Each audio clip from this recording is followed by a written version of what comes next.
Bismillahirrahmanirrahim. Assalamualaikum warahmatullahi wabarakatuh. Halo semuanya.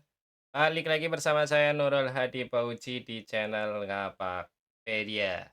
Oke, jadi kemarin saya sudah upload video tutorial meluluskan siswa di e-ijazah. Kemudian ini juga ada video pengerjaan e-ijazah dari awal sampai terbit ijazah. Ini untuk yang secara umum ya, alur dari awal sampai selesai ini videonya. Kalau video ini untuk yang tahap meluluskannya saja. Nah, di video berikutnya juga cara pembatalan kelulusan sudah saya buat videonya. Dan dari 3 video ini, untuk SPTJM-nya saya akan buat khusus, karena banyak yang nanya juga, "Bang, gimana caranya atau prosedur pembuatan SPTJM kelulusan?" Nah, sebelum melangkah ke prosedurnya, itu teman-teman perlu perhatikan dulu untuk SPTJM kelulusan, itu proses pembuatannya tidak ada yang diketik, jadi semuanya dipilih dalam pembuatannya.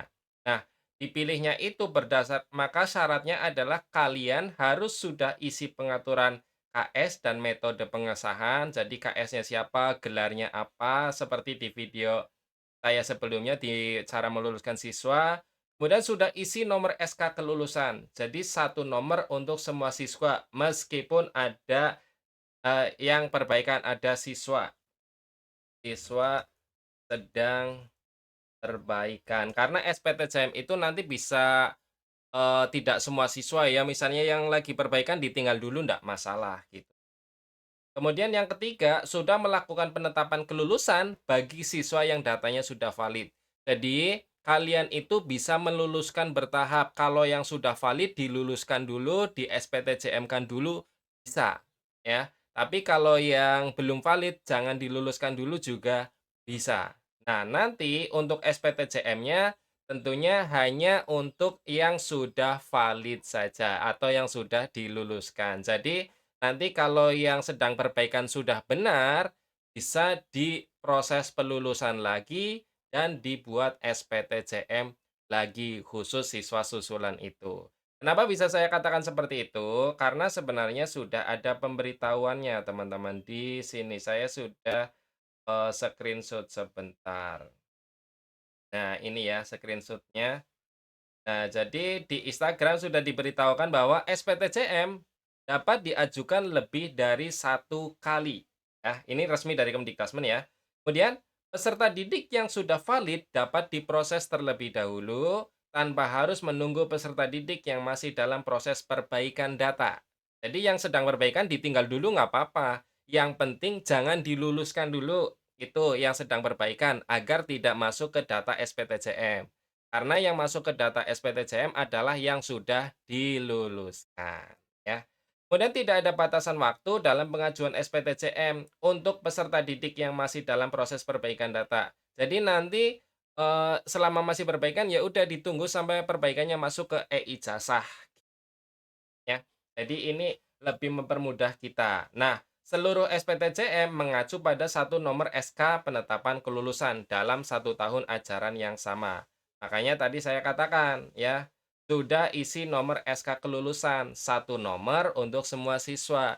Jadi meskipun ini misalnya yang sedang perbaikan tidak diluluskan dulu, nanti pas pas diluluskan itu pakai nomor yang sama untuk nomor kelulusannya ya, teman-teman, nomor SK kelulusannya, gitu. Cuma SPTJM-nya saja yang berbeda, karena yang di SPTJM-kan adalah yang memang sudah diluluskan dan datanya sudah valid. Begitu penjelasannya. Kalau sudah penjelasan, kita ke prosedurnya. Nah, prosedurnya itu sebenarnya sudah ada di video waktu di video yang itu pembatalan kelulusan. Nah, itu karena saya sudah sekaligus membuat SPTJM, jadi ini saya tunjukkan lewat rekaman video ya. Bagaimana proses pembuatan SPTJM kelulusan, ya setelah tentunya 3 proses ini dilakukan. Jadi yang pertama adalah kalian masuk ke menu SPTJM. Nah, di sini kalian bisa lihat di 3 menu ini SPTJM saya masih kosong, artinya memang saya belum bikin sama sekali. Nah, untuk membuatnya kalian klik ini menu, buat SPTJM kelulusan di sini. Ini diklik ya, klik.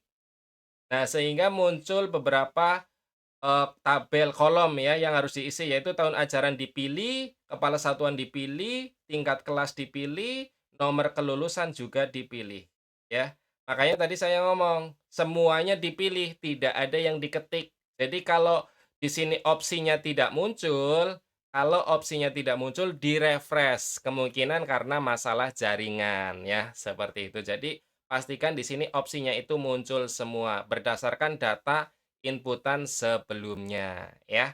Di video yang cara meluluskan siswa tentunya di situ lebih jelas ya. Nah, kalau sudah kita tinggal simpan. Di sini teman-teman bisa lihat ini 27 siswa.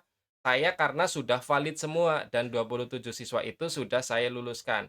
Misal nih dari 27 yang sudah saya luluskan 25 dulu. Nanti yang dua menyusul gitu ya. Bisa. Jadi nanti SPTJM-nya yang ini 25 dulu karena yang saya luluskan 25. Nanti SPTJM kedua yaitu untuk 2 siswa, karena 2 siswa itu sedang menempuh perbaikan, gitu ndak masalah teman-teman, bisa ya, seperti itu ya. Nah, selanjutnya kalau sudah buat, kita tinggal buat SPTJM lalu pilih ya. Nah, nanti akan muncul data SPTJM-nya dan kita tinggal klik ini yang titik 3 lalu unduh SPTJM kelulusan. Nah, setelah unduh ya, kita unduh dulu, unduh SPTJM kelulusan, di sini akan tampil. Kalau ndak tampil-tampil, di-refresh, itu karena jaringannya aja. Kita close dulu, kita refresh ulang, kita unduh ulang ya, kita refresh tuh ya, saya refresh dan saya unduh ulang. Di menu belum disetujui tentunya ya. Kita unduh ya. Nah, setelah muncul baru kita unduh dulu. Nah, di sini saya namai SPTJM kedua karena saya sudah bikin SPTJM 2 kali teman-teman ya, untuk konten sebenarnya ya. Seperti itu sehingga tampilan di web e-ijazah saya adalah sekarang di bagian DNS, SPTJM adalah saya sudah membuat SPTJM ya. Nah, ini perhatikan nomor SPTJM-nya. Setelah kita mengunduh, kita cetak ya. Jadi kita unduh, kita cetak. Jadi alurnya adalah buat SPTJM, kemudian unduh SPTJM, lalu TTD materai dan stempel PTJM-nya, kemudian scan PTJM dengan scanner ya, jangan pakai HP ya, biar jelas ya. Kemudian upload SPTJM. Nah, saya sudah buatnya sudah, unduhnya sudah, TTD materainya juga sudah tadi di sekolah, kemudian scan juga sudah. Nah, sekarang langkah selanjutnya upload SPTJM. Untuk uploadnya di sini masih di titik 3, kita klik unggah SPTJM kelulusan, kita klik, lalu cari filenya. Ya, di sini lihat ya, bermaterai asli 10.000 kita unggah file. Nah, ini sudah saya buat SPTJM jadi sudah scan. Itu saya rename aja sebentar, SPTJM SMK Tambina Nusantara. Ini biar saya takutnya nanti dinas minta kan sudah namanya sudah kita tinggal open. Sebentar. Kita klik OK lagi, open. Nah, ini ya sudah masuk di sini, kita klik simpan, pilih ya. Kita tunggu. Nah, SPTJM berhasil diunggah. Nah, ini status unggahnya menjadi centang hijau. Artinya saya sudah unggah. Nah, ini nanti tinggal menunggu persetujuan dari dinas. Ini nanti kalau sudah disetujui akan muncul di sini ya, teman-teman. Nah, ini SPTJM yang sudah saya buat akan saya tunjukkan. Nah, ini ya. Jadi SPTJM-nya 2 lembar. Yang pertama adalah lembar SPTJM-nya, yang kedua adalah lembar daftar peserta didiknya. Kalau peserta didiknya banyak, tentunya lembarnya juga akan banyak ya. Nah, ini bagian tanda tangan saya seperti ini, ada materai, ada tanda tangan, dan ada stempel ya. Saya seperti ini, teman-teman. Dari tahun lalu juga seperti ini ya. Nah, ini sudah selesai ya. Jadi tinggal menunggu, SPTJM disetujui. Setelah SPTJM disetujui ya nanti akan terbitlah DNT. Nah, ini DNT-nya jelas belum ada karena kan, belum disetujui ya. Kalau yang belum disetujui masuknya di sini nih, residu DNT. Nah ini, anak-anak ini sudah saya SPTJM-kan tapi belum disetujui dinas. Jadi masuknya ke DNT tapi residu. Karena apa? Karena belum disetujui ya, SPTJM-nya sama dinas. Seperti itu teman-teman untuk prosedur bagaimana pengajuan SPTJM. Sekali lagi SPTJM bisa bertahap, bisa beberapa kali, bisa, dibuat lulus dulu untuk yang sudah valid, yang belum valid jangan diluluskan dulu, seperti itu prosedurnya. Tapi ya, tapi untuk lebih yakin silakan koordinasi dengan dinas. Ini penting ya.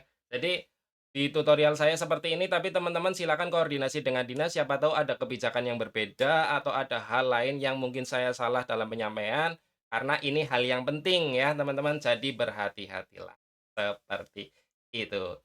Ya, terima kasih, itu saja. Oh ya, satu lagi, pastikan nomor SPTJM-nya sama ya, yang kalian upload ya. DNS, di pembuatan SPTJM. Nah, di sini. Nah, di nomor ini nih, nomor SPTJM pastikan sama dengan yang kalian unggah ini, nomornya sama. Seperti itu ya, teman-teman. Terima kasih, itu saja dari saya. Semoga video yang bermanfaat. Jika ada yang mau ditanyakan, silakan tinggalkan pesan di kolom komentar. Kurang lebihnya mohon maaf, saya akhiri. Salam satu nusa, salam satu bangsa, salam satu bahasa, salam satu data. Salam terakhir, salam Ngapakpedia. Wassalamualaikum warahmatullahi wabarakatuh. Terima kasih.